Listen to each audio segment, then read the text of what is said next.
Dhananjay sir, ये जो मुख्यमंत्रियों के चेहरे, जो नए मुख्यमंत्री बनाए गए हैं तीनों राज्यों में, ये क्या मैसेज दे रहे हैं, क्या संदेश है? क्योंकि जिस तरीके से सवाल उठ रहा है कार्यकाल को लेकर के, जिस तरीके से सवाल उठ रहा है जनाधार को लेकर के, इन सबके बीच में इस तरीके के चेहरे, आज जब सिर पे लोकसभा का चुनाव खड़ा है, ऐसे मुख्यमंत्रियों को बनाने का जो मैसेज जा रहा है लोगों के बीच में, उसको कैसे समझा जाए, क्या देखा जाए इसके बारे में? इसे कहा जाए जनता के साथ धोखा। जनता के साथ धोखा इस तरह समझिए आप, या तो आप मुख्यमंत्री का नाम पहले अनाउंस करते कि ये फलां मुख्यमंत्री है, या आप विधायक दल को चुनने के लिए देते कि विधायक दल आप चुन करके आ गए हैं, अब आप चुन लीजिए। और विधायक दल अगर नहीं चुन पाते, उसमें 2-3 नाम होते, तब फिर केंद्रीय आला कमान की भूमिका बनती कि भैया बैठ करके हम इसमें से एक समन्वय स्थापित करें, कौन क्या हो सकता है। ऐसा कुछ हुआ नहीं। और जो नाम लाए गए, नाम क्या लाए गए? लाए गए कि ये 3 मंत्री सांसद, उनको उतारा गया चुनाव में, और उसमें से पूरे चुनाव तक कयास यही चलता रहा कि नरेंद्र तोमर होंगे मुख्यमंत्री, कैलाश विजयवर्गीय होंगे मुख्यमंत्री, वो ज्योतिरादित्य सिंधिया होंगे मुख्यमंत्री, फग्गन सिंह कुलस्ते होंगे, प्रहलाद सिंह पटेल होंगे। ये नाम उछाले जाते रहे। किसी को नहीं पता था कि ये अचानक एक व्यक्ति आएंगे। तो मुख्यमंत्री, लेकिन शिवराज सिंह चौहान भी दावेदार थे। शिवराज सिंह चौहान को किसी ने ये नहीं कहा था कि नहीं आप क्यों प्रचार कर रहे हो, आपको मुख्यमंत्री नहीं बनाया जाएगा। तो ये जनता के साथ मैं इसे धोखा मानता हूँ। हालांकि जनता इसे अपना धोखा मानती है नहीं मानती है, जनता तय करे। मध्य प्रदेश की जनता को तय करना है, आम नागरिकों को तय करना है कि ये धोखा है कि नहीं है। लेकिन सैद्धांतिक तौर पे आप समझिए तो ये धोखा है। और अगर ऐसा ही करना था तो आप ये पहले एक नाम उछाल लेते कि भाई हमारे तरफ से ये मुख्यमंत्री के दावेदार हैं, यही मुख्यमंत्री बनेंगे। जनता क्या निर्णय लेती फिर समझ में आता। ये कह सकते हैं बचाव में कि लोकतंत्र में ये नहीं होता है कि एक नाम उछाल दीजिए और उसके बाद जो होगा, भाई नाम तो उछाले जाते रहते हैं, फिर भी चलिए मान लिया तो विधायक दल को चुनने देते। तो बहरहाल मुझे लगता है ये सब जो है वो कठपुतली का खेल है, और ये कोशिश ये की जा रही है कि लोकतंत्र में जो नागरिकों की जो जिम्मेदारी होती है, जो भागीदारी होती है, उसको कैसे खत्म किया जाए। राजतंत्र में क्या होता है? राजतंत्र में जनता की कोई हैसियत नहीं होती। लोकतंत्र में इन लोगों ने यही बना दिया है। लोकतंत्र में ये जो हम नागरिक हैं, हम चाहे अनपढ़ हो या पढ़े लिखे हो, हमारी की भूमिका सिर्फ वोट देने तक है कि आप वोट दे दीजिए किसी पार्टी को, बीजेपी को देना चाहते हैं या कांग्रेस को देना चाहते हैं। हम व्यक्ति चुनने का अधिकार हमको नहीं। और हम व्यक्ति अगर चुन भी लेते हैं, हम अपना विधायक चुन भी लेते हैं, तो विधायक की क्या हैसियत है? जब मुख्यमंत्रियों की हैसियत नहीं रह गई तो विधायकों की क्या हैसियत रहेगी? अब देखिए, एक मुख्यमंत्री 18 साल मुख्यमंत्री रहे, वो कहाँ अंधेरे में चले जाएंगे। बीजेपी में तो ये प्रथा है कि जब जिसको चाहे उठा के लाए कहीं से उठा करके, और कब जब चाहे कहीं किसी को बिठा दे। अडवाणी उसके उदाहरण है। तो मुझे लगता है ये जो बीजेपी का जो खेल है, ये कठपुतली वाला खेल आगे आने वाले समय में अगर यही चलता रहा तो देश को ये कठपुतली बना देंगे, देश को जैसे चाहेंगे चलाएंगे। ये भाग्यवादी, भाग्य में क्या होता है? जब हम जनता को भाग्यवादी बनाते हैं या कहते हैं कि सब भाग्य का खेल है, तो भाग्य का खेल जब कहते हैं तो व्यक्ति की भूमिका खत्म हो जाती है। सारी भूमिका भाग्य की है। भाग्य में अगर अच्छा है मुख्यमंत्री बनना है तो भाग्य में बन जाओगे, भाग्य में नहीं है मुख्यमंत्री बनना तो नहीं बनोगे। भाग्य में एग्जाम पास करना है तो पास कर जाओगे, नहीं पास करना है तो नहीं पास करोगे। फिर एक और परसेप्शन है कि सब पूर्व जन्म के कर्म है। ये पूर्व जन्म के कर्म है, ये कौन देखता है? किसने देखा? भाग्य ही ऐसा कर रहा है, ये कौन देख रहा है? तो आप बना देते कि एक ईश्वर है। किसी ने ईश्वर को देखा है? कौन है ईश्वर? किधर रहता है ईश्वर? क्या मंदिरों में रहता है, मस्जिदों में रहता है, गिरजाघरों में रहता है? कहाँ रहता है ईश्वर? कोई जगह है? कभी आप कहते हैं कण कण में भगवान है, तो कण कण में भगवान है तो फिर मंदिर में कहाँ ढूंढने जा रहे हो कि वहां पर प्राण प्रतिष्ठा कर देते हैं? तो इतना गडमट किया हुआ है पूरा आदिम काल से हमने, और उस गडमट को आज साइंटिफिक समय में भी हम धो रहे हैं। आप बीमार पड़ते हो तो कहाँ जाते हो? मस्जिद, इलाज कराने के लिए। मौलाना से कहते हो कि जरा कुछ आयत पढ़ दो और हम ठीक हो जाएंगे, या मंदिर जाते हो कि पंडित जी को कहते हो भभूत लगाओ और ठीक हो जाओगे। पढ़ाई करनी होती कहाँ जाते हो। तो तमाम जो जीवन की जरूरी चीजें हैं उसके लिए आप वैज्ञानिक साधनों के करीब जाते हो, और जब जो है व्यक्ति को महत्व देना होता है तो फिर आप भगवान खड़ा कर देते हो, फिर आप किस्मत खड़ा कर देते हो, फिर आप स्वर्ग खड़ा कर देते हो। ये अब आम आदमी को समझना है, ये तो जानते हैं इसलिए खेल रचते हैं, ये डरते तो अन्याय नहीं होने देते, ये हिंदू मुसलमान के नाम पे नफरत नहीं फैलाते, ब्राह्मण और मुसहर के नाम पे जहर नहीं घोलते, ये नहीं डरते, ये जानते हैं ईश्वर नाम की कोई चीज नहीं है। लेकिन जो आम आदमी है उसको समझना है कि ये ईश्वर करता है या कोई ईश्वर के नाम पे दबंग बन जाता है हमको मूर्ख बना करके, वो करता है। जिस दिन ये समझ में आएगा उस दिन चीजें बदलती नजर आएगी। जी धनंजय सर, अभी योगी आदित्यनाथ को लेकर जो बात हो रही थी, जिस तरीके से देखा कि भाई योगी आदित्यनाथ का एक अपना जनाधार रहा है, वो मूल रूप से भाजपा के नहीं रहे हैं, वो भाई पहले हिंदुत्व की पॉलिटिक्स करते रहे, हिंदू युवा वाहिनी को एक उन्होंने बड़ा संगठन के तौर पर खड़ा किया था, और उनकी नाराजगी को भारतीय जनता पार्टी ने इसके पहले के चुनाव में भी समझा, उनकी मान मनोबल के लिए कई बार जो है आडवाणी जी तक को गोरखपुर आना पड़ गया था, अगर आपको ध्यान हो इस तरीके की चीजें। तो क्या ये जो अभी के लोग हैं जिनको चुना गया, जिनका अपना जनाधार नहीं है, वो केवल इस तरीके की बगावत को, जिसका जिक्र अभी हालांकि राजाराम सर कह रहे हैं किसी तरीके का बगावत नहीं होगा, तो क्या ऐसी बगावत की संभावनाएं ना रहें और केवल यस सर से ही सरकारें चलती रहें, प्रदेश पर होल्ड रहे, इसीलिए इस तरीके के निर्णय लिए जा रहे हैं? पार्टी मजबूत होती है मजबूत नेता से, कमजोर नेता से पार्टी मजबूत नहीं होती। लेकिन कभी कभी होता है क्या कि कोई नेता पार्टी से भी ज्यादा मजबूत हो जाता है। नरेंद्र मोदी अभी वही है, पार्टी से भी ज्यादा मजबूत है और संघ से भी मजबूत हो गए। और संघ से मजबूत तो नहीं हुए, लेकिन संघ उनको इसलिए ले रहा है, उनको ढो रहा है कि संघ को पता है कि अगर ये इतना ताकतवर नेता अगर नहीं हटा दें अभी तो बीजेपी फिर खाक में मिल जाएगी, फिर उसका पॉलिटिकल जो इच्छा है, महत्वाकांक्षा है आरएसएस की, वो पूरी कैसे होगी। तो आरएसएस मोदी जी के साथ खड़ा है, लेकिन जिस दिन उसको लगेगा कि बस हो गया मोदी जी को अडवाणी बना देगा। आरएसएस में आप गौर कीजिए किसका मोल है। जो बनाए जाते हैं संघ प्रमुख, कुछ नाम है, वो जब तक मन चाहेगा रहेंगे, कोई निर्धारित कार्यकाल उनका नहीं होता है, कब जो है वो जाएंगे, वो अपनी इच्छा से एक चुन लेंगे अपना एक ये, और उसको कार्यभार दे करके चले जाएंगे। तो ये जो परिपार्टी है वो, मैं फिर वही दोहराऊंगा कि भगवान वाली है, ईश्वर वाली है, सर्वोपरि ईश्वर है।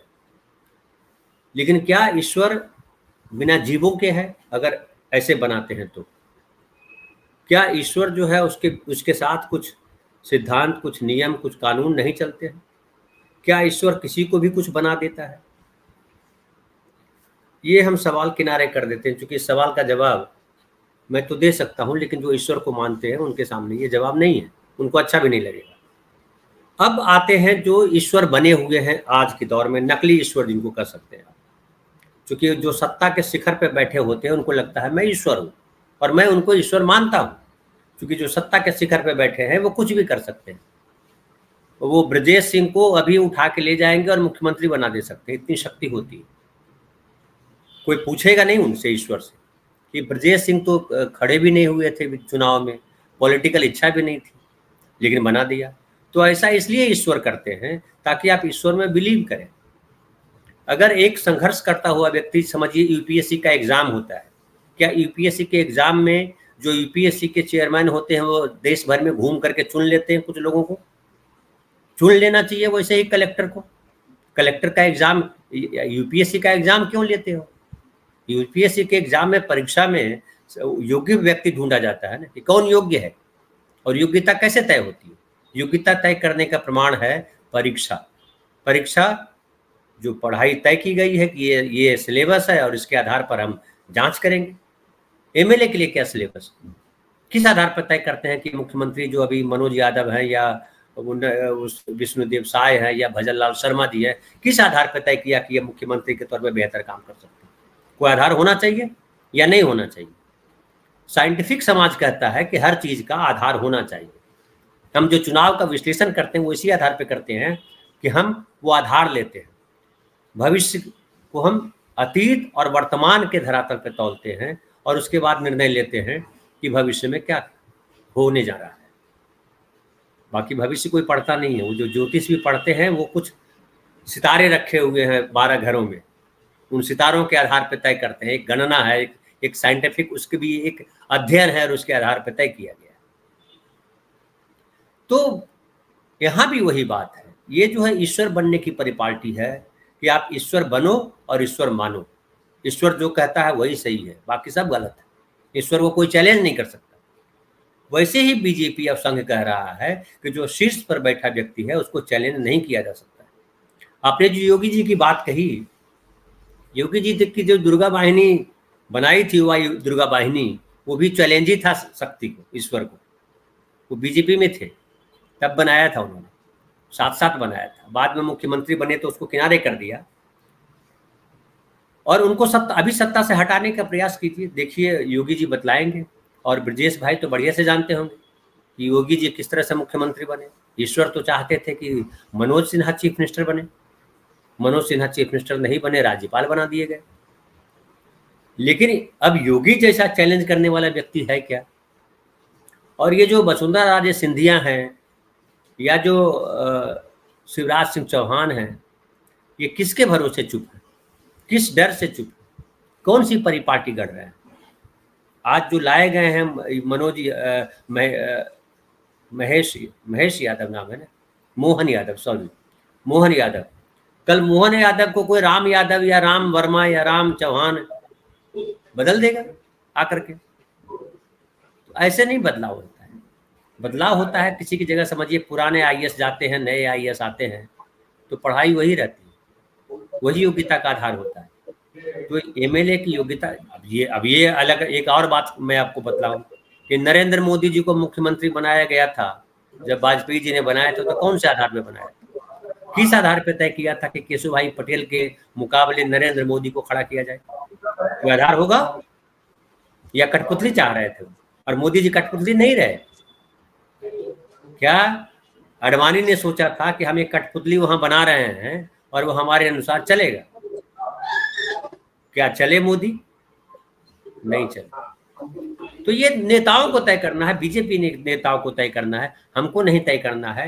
लेकिन हमको ये समझना और समझाना है कि ये जो कठपुतलीवाद है, ये नया आ गया है राजनीति में, भारतीय राजनीति में। कठपुतलीवाद कि जो शीर्ष पे बैठा व्यक्ति है वो लोकतंत्र को धता बता सकता है, जनता की पसंद को धता बता सकता है, और वो मान रहा है कि मुझे चुन लिया, इसका मतलब मैं जो करूंगा वो सही होगा, फिर कुछ पूछने की आवश्यकता नहीं।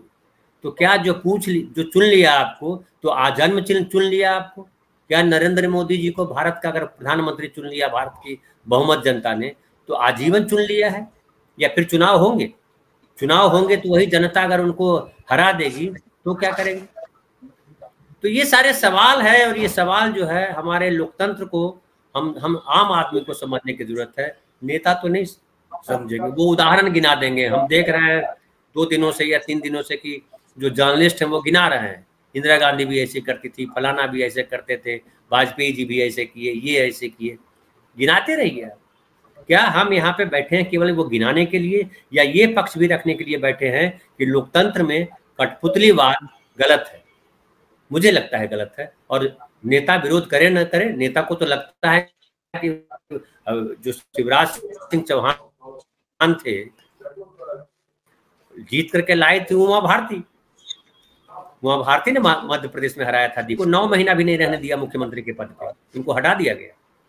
उमा भारती ने क्या विरोध किया, क्या विद्रोह किया? उमा भारती अब सांसद बनेगी कि नहीं बनेगी ये भी नहीं पता। वो चिल्ला रही हैं कि हम भी लड़ेंगे चुनाव। उनको मुख्यमंत्री के शपथ ग्रहण समारोह में बुलाया तक नहीं गया। तो ये जो नेग्लेक्ट करने की प्रथा है बीजेपी में, ये बड़ी घटिया प्रथा है, बड़ी गंदी प्रथा है। ये आदमी के महत्व को, आदमी की गरिमा को, आदमी की योग्यता को गिराने वाली प्रथा है, और इसका विरोध किया जाना चाहिए। और हम संविधान में हम पढ़ते हैं व्यक्ति की गरिमा की बात की जाती है, तो व्यक्ति की गरिमा किधर है?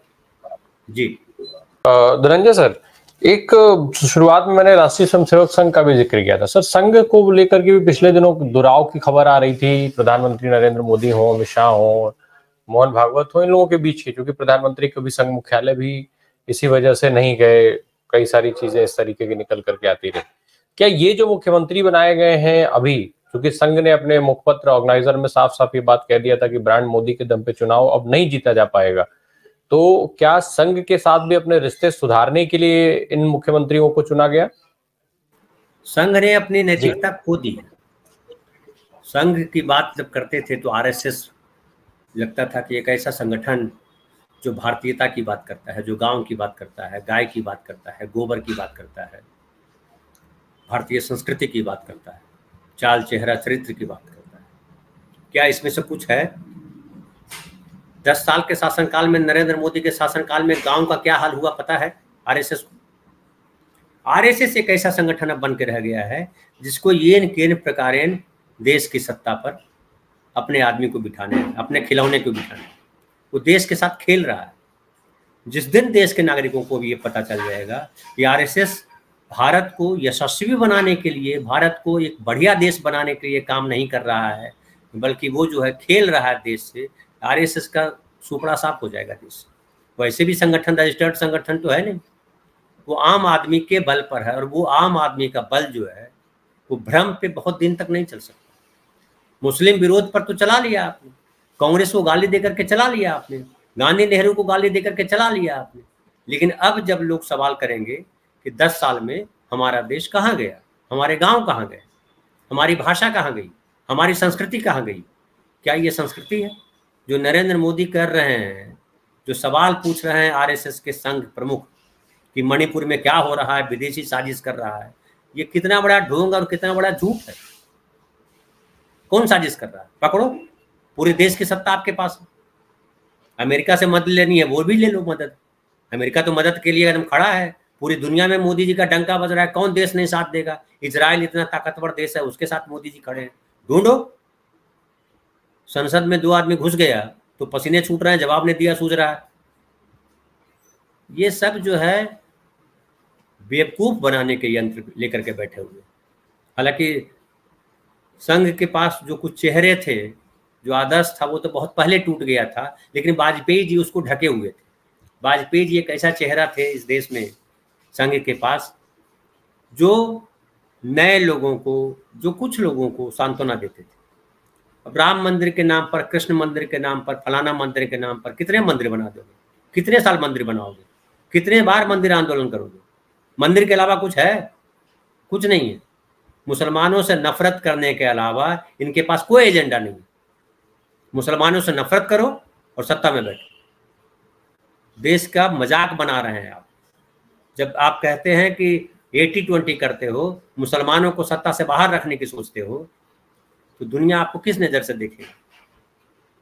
आप ऋषि सुनक जब प्रधानमंत्री बन जाते हैं इंग्लैंड के, तो ताली बजाते हो।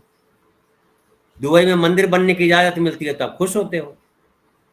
तो दुबई में मंदिर बनेगा और हिंदुस्तान में मस्जिद नहीं बनेगी? ऐसे चलेगा? दुनिया चलेगी ऐसे? देश चलेगा ऐसे? किस ख्वाब में जी? ये मूर्खों के नेता है, जो एक देश में बड़ी आबादी है, जिसको न पढ़ाई से लेना देना है, न दूसरे की तरक्की से लेना है, न अपनी तरक्की से लेना देना है। ये मनमोहन सिंह के रिजीम में उनकी जेब में कुछ पैसे आ गए, वो नाच रहे हैं। मध्य वर्ग है वो, उनको नहीं पता चल रहा है कि 1000 दे रहा है और 3000 वसूल रहा है। पता चलेगा जिस दिन। आपकी तरक्की हेल्थ सेक्टर से होगी, आपकी तरक्की शिक्षा से होगी, आपकी तरक्की रोजगार से होगी। मुसलमानों से नफरत करने से आपकी तरक्की नहीं होगी। कि जो आरएसएस के साथ जो लोग बैठे हैं और जो बीजेपी के बड़े वोटर बने हुए, किस लिए? उनका सबसे बड़ा आधार है मुसलमानों से विरोध, मुसलमानों से नफरत। करो। हम तो कहते हैं कि बीजेपी को 20 साल रहने दीजिए। 20 साल के बाद 200 साल नजर नहीं आएगी बीजेपी कहीं। इतनी नफरत भर जाएगी इनके खिलाफ, क्योंकि एक ऐसा काम नहीं कर रहे हैं। अब ये समझिए, अब एक और उदाहरण दे दूं आपको। 370 की बात कर रहे हैं, ये भी कहेंगे कि 370 जो है वो देखिए जो निर्णय लिया इन्होंने, सुप्रीम कोर्ट ने ठहरा दिया। सुप्रीम कोर्ट ने निर्णय ले लिया मतलब क्या हो गया? नैतिक हो गया? निर्णय लिया। वहां सुप्रीम कोर्ट में क्या होता है, या किसी कोर्ट में क्या होता है? कोर्ट में होता है कि आप जो सबूत लाए गए हैं उसके आधार पर निर्णय होता है।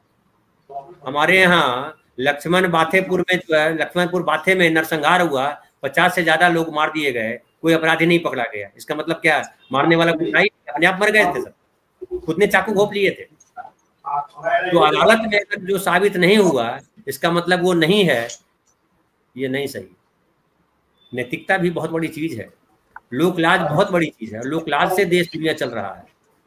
एक के प्रति दूसरे के मन में सम्मान नहीं हुआ तो कैसे चलेगा? कानून से देश दुनिया थोड़े चल रहा है, कानून तो झगड़े निपटाने के लिए। लेकिन हम आपको सम्मान देते हैं, आप हमको सम्मान देते हैं, आप ये खत्म कर दे रहे हैं। अगर आप जो है बिल्कुल टेक्निकली करेक्ट बोला सुप्रीम कोर्ट ने, ये जो निर्णय लिए गए थे वो कांग्रेस के रिजीम में लिए गए थे, तमाम निर्णय कि राष्ट्रपति जो है वो एक आदेश जारी करेगा और ये लागू हो जाएगा। वो किसने किया? राष्ट्रपति के आदेश पे उन्होंने लागू किया ये। लेकिन ये था कि भाई वहां की जनता की भावना क्या है, और जनता की भावना तब आप देखेंगे जब वहां से सेना हटा देंगे, नॉर्मल उत्तर प्रदेश बिहार की तरह वहां व्यवस्था हो जाए, वहां शांति आ जाए। उसके बाद उनसे पूछिए कि भैया आप तो 370 का कोई मतलब नहीं है जी, तो एक खास समय के लिए हमने अस्थायी तौर पर, नेहरू ने भी इस पे यही कहा था, ये नहीं है अस्थायी, तो कौन सा तीर मार लिया। लेकिन आप प्रचारित करोगे उस तरीके से, आप प्रचारित करोगे 370 को, प्रचारित करोगे राम मंदिर को। अब राम मंदिर अगर बीजेपी ने बना दिया तो सुप्रीम कोर्ट ने क्या किया? क्या सुप्रीम कोर्ट बीजेपी के कहने पे चल रही थी? सुप्रीम कोर्ट ने उसको भी अलग तरीके से सॉल्व करने की कोशिश की और सॉल्व हुआ।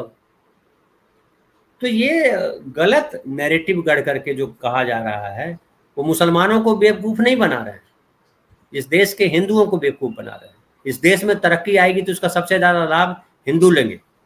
लेकिन शिक्षा में क्या तरक्की कर दी कि बोले सामान्य आदमी पढ़ ही नहीं पाएगा, बेरोजगार रहे, वो इनका झंडा ढोए, अग्निवीर बने। तो जनता को पसंद आ रहा है तो बनेगा, जिस दिन लगेगा कि अरे मेरा बाप गड़बड़ था उस दिन बाप को घर से बाहर कर देगा।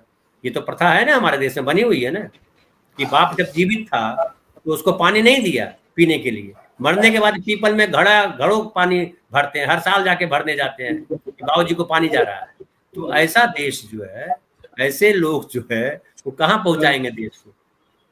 पिता जब बैठे थे कि बोला बेटा पानी ला के दे दो तो चिढ़ गया, यहीं पे पानी उठ करके लिया नहीं जाता आपसे, और बाद में पीपल में पानी डाल रहा है, मेरे बाबूजी के पास जा रहा है। तो बाबूजी जब यहाँ ले सकते थे एक गिलास पानी, तो वहां नहीं लेंगे? स्वर्गवासी, कोई नर्कवासी को सुना ये नर्कवासी हो गए? सब स्वर्गवासी हो जाते हैं। तो सब स्वर्गवासी हो गए तो स्वर्ग में पानी की कमी है क्या? कौन बताएंगे? अरे सवाल तो करो, जो चीजें आपके सामने रखी है।